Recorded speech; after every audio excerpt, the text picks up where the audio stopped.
Magandang araw, mga kapatid. Ako po si Eric Rivas at welcome po muli sa Landas ng Pag-asa. Kamusta na po kayo?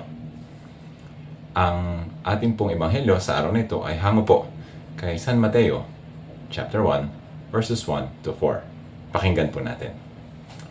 Nang makababa si Jesus mula sa bundok, sinundan siya ng napakaraming tao. Lumapit sa kanya ang isang ketongin at lumuhod sa harap niya. Ginoo, ang wika niya, kung ibig po ninyo, ako'y inyong mapagagaling.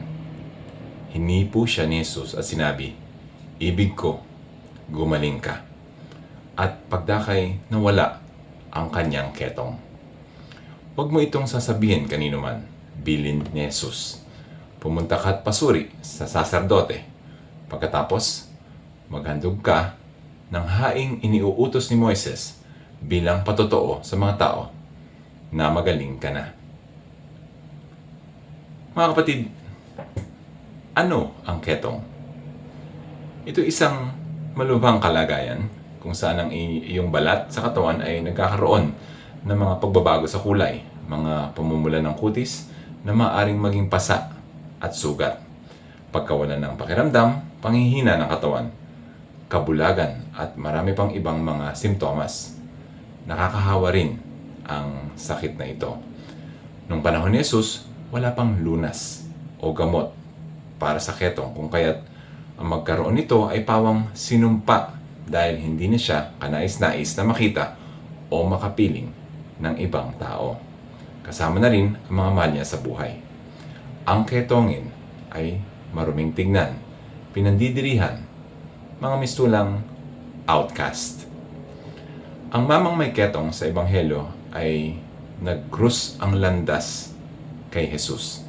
At isang napakaganda at napakabuting pangyayari ang lumahad sa buhay ng taong ito. Matapos hawakan o hipuin ni Jesus ang kanyang balat, agad-agaran siyang gumaling at ang sakit na ketong ay naglaho ng tuluyan. Isang milagro ang nasaksihan ng mga taong sumusunod kay Jesus noong araw na yun.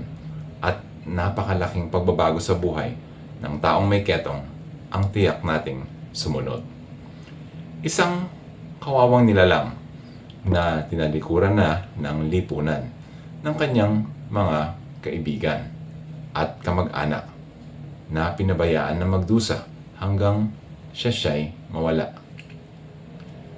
Hindi natin masisisi kung isipin niya na kinalimutan na siya ng mundo. Ngunit sa isang pagkakataon na puno ng pag-asa, naglakas loob siyang lumapit kay Jesus at humiling na siya ay pagalingin. Wika ni Jesus, ibig ko na gumaling ka.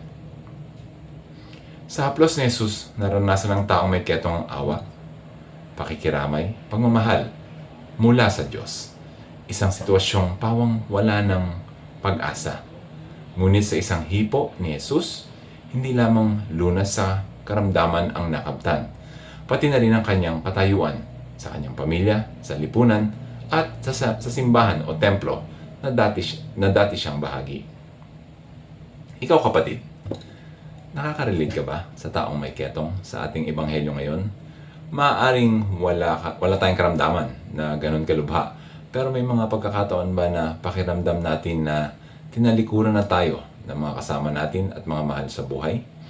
May mga suliranin ba tayong pasan na walang ibang umaakay? May mga pagkakataon bang parang wala ng lunas o solusyon sa mga dala mong problema at ibang pabigat sa buhay? Ang mamang may ketong ay naglakas loob na lapitan at tawagin si Jesus at sumamo sa kanya na pagalingin ang karamdamang dala. At sa isang iglap, nakamtan ang kapangyarihan ng Panginoon na nagdulot ng hindi lamang lunas sa kanyang sakit, kundi pati na rin pagsagip sa kanyang buhay ni Jesus.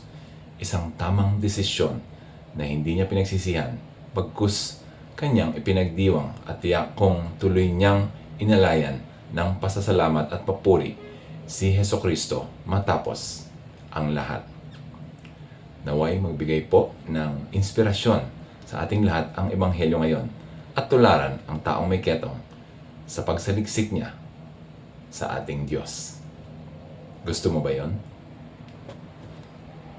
Kung natuwa po kayo sa maikling pagmuni-muni na ito, paki-like and share po. Baka po makatulong sa inyong kakilala, kamag-anak, o kapamilya o kasama sa inyong hanapbuhay.